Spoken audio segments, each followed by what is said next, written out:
And the provinces of Donetsk and Luhansk proclaimed their independence in 2014 following a military coup in Kiev to eradicate the Russian culture in the country.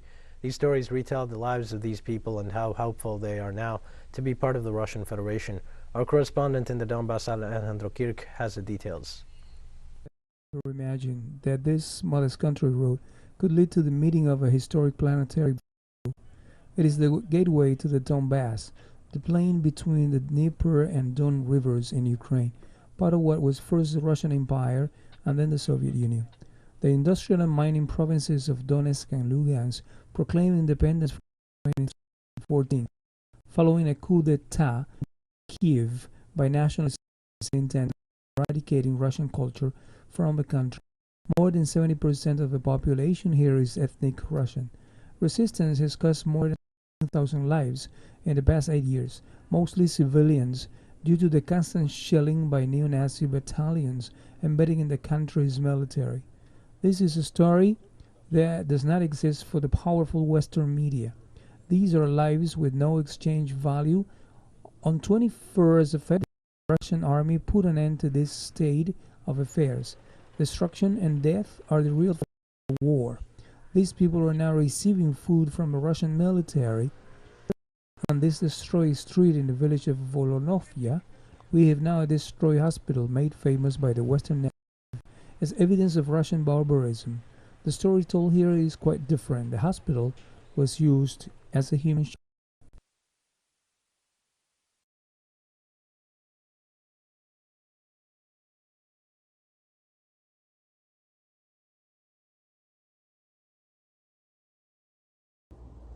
On the 24th, when this Armageddon started, we had 270 patients in the hospital. We came to work on the 24th and practically stayed at work for 18 days providing medical care, day and night to our patients and to those in need. During this, let's say, Armageddon, to say we have 6 deliveries.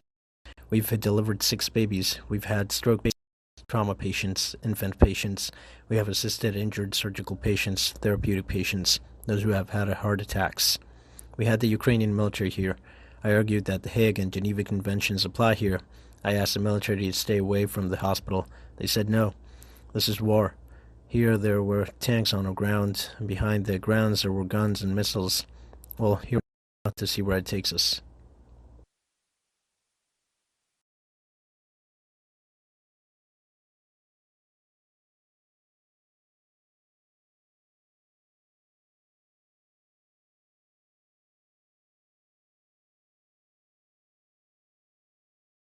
Everyone knew that it was a hospital, that there were sick people lying in the corridors while they were being evacuated.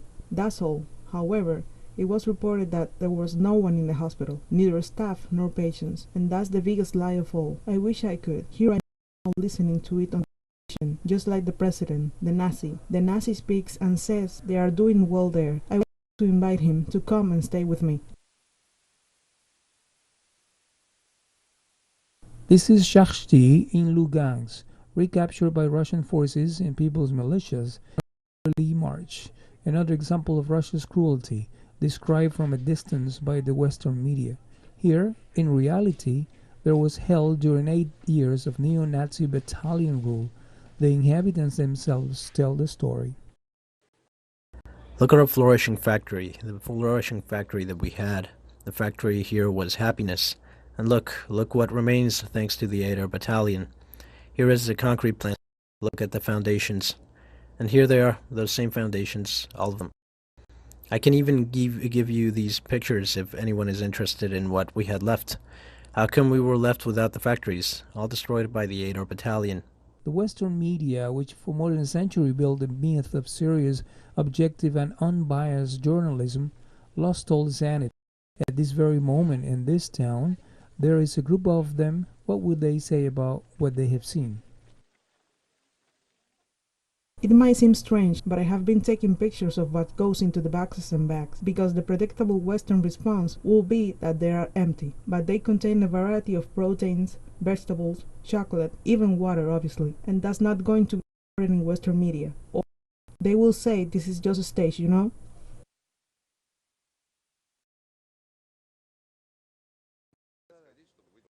In front of the government palace in Lugansk, A monument commemorates 2 local journalists killed by Ukrainian forces in 2014.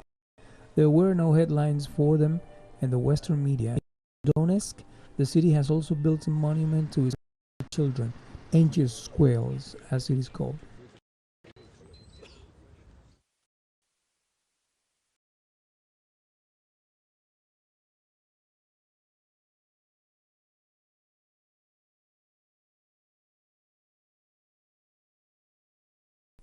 We now stand on an improvised promenade of angels, with a plaque engraved with the names of all the children who died in the armed coup in Kiev in 2014, after which the Donetsk Republic was shelled by Ukrainian troops, killing those children. The figure so far stands at 91 children under the age of 18. The Ukrainian army attacked residential areas, parks, schools, and many places. In particular, I can tell you about several cases of children who were just playing. They were doing what they were supposed to do. All of them were hit by a shell at that time, and unfortunately they died.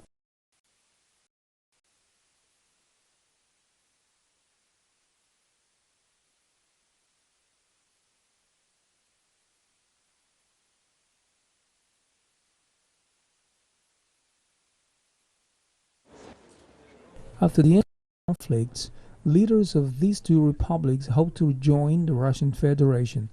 The majority of the population seems to share this aim, according to a referendum held in 2014.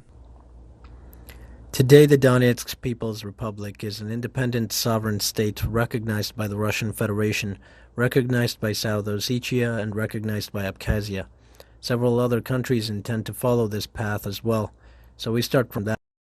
But if you ask any of us who live here, our greatest wish is to be as close as possible to Russia, ideally as part of it, but all in due time.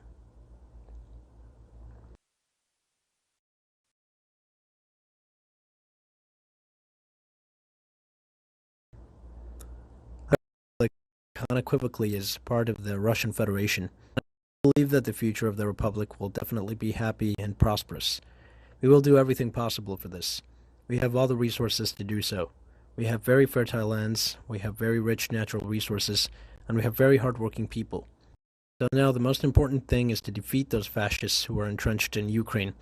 And I am confident that we will as part of the Russian Federation.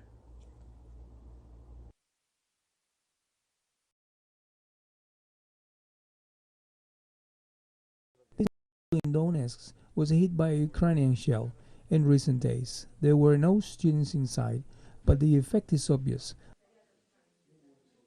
This soldier found a piano in the school to stay. The